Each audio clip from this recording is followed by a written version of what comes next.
Vítajte, dobrodruhovia, v najväčšom meste severu, Waterdeep, nazývanom aj mesto divov.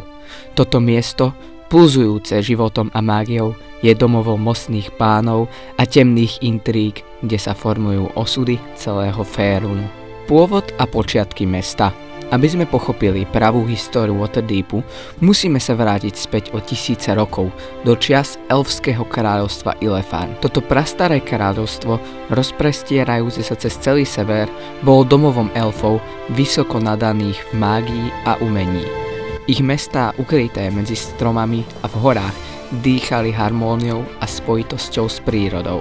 V samotnom srdci Ilefarnu sa nachádzalo hlavné mesto známe ako Aelintál Dár. Samotné mesto bolo postavené elfami v roku -8500 DR. Elfovia tu zasvedcovali svoje životy ochrane a rovnováhe prírody, chránili lesy a oblohu pred temnými silami. V chrámoch Aelintáldaru sa uctievali bohovia prírody ako Corellon Laretian, Rilifan Rátaril, ktorí elfom poskytovali silu a vedenie. Avšak s príchodom času sa kráľovstvo Ilefarn začalo postupne rozpadať. S nájazdami goblinov a orkov a rozpadom elfských ríš sa mnohí elfovia rozhodli odísť za more do Evermeetu, ich bájnej domoviny. Aelintál Dár, kedysi hrdý a plný života, upadol do ticha a prázdnoty, až nakoniec v roku -1100 DR sa Aelintál Dár úplne rozpadol. Dnes Aelintál Dár leží hlboko pod vodami a ulicami Waterdeepu, pochované spolu s mystickými tajomstvami elfského kráľovstva Ilefarn. Toto miesto, naplnené mágiou a tajomstvami, je neustálým pripomenutím, že Waterdeep stojí na pôde bohatej na históriu nárast ľudských osídlení. Po páde elfského kráľovstva Ilefarn sa začali na týchto rozhráhlých a nehostinných zemiach usádzať ľudia.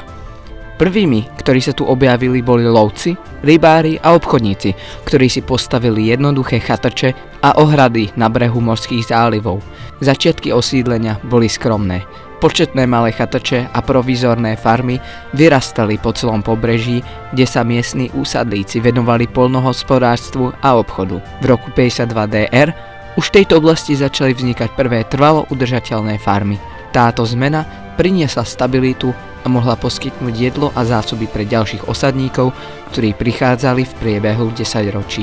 Tento kľúčový okamih v histórii sa stal bodom, ktorý výrazne formoval ďalší vývoj tejto oblasti.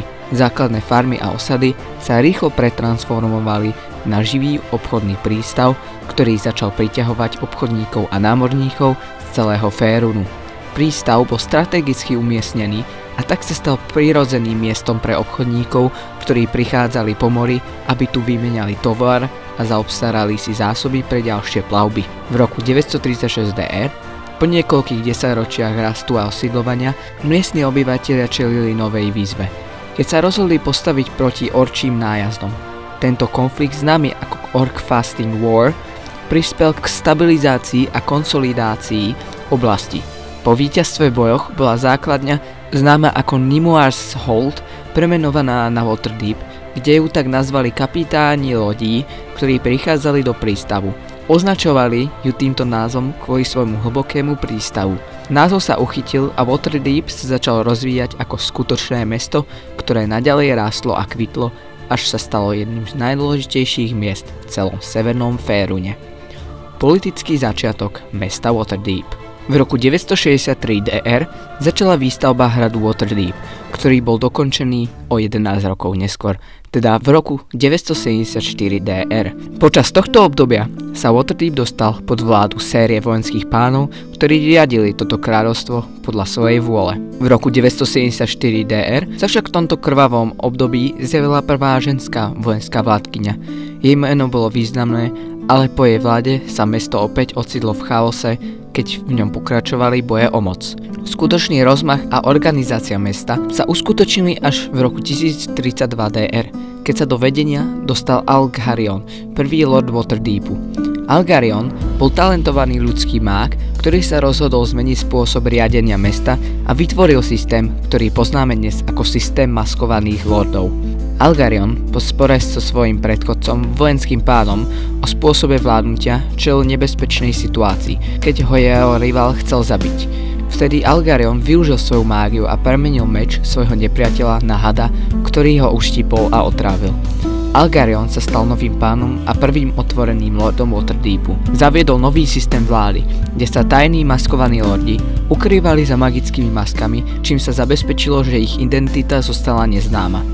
Tento systém vládnutia sa ujal, pretože poskytoval ochranu pred politickými atentátmi a zaručoval, že žiadny jedinec nebude schopný získať neobmedzenú moc. Mesto sa stabilizovalo a začalo rásť do podoby, akú poznáme dnes.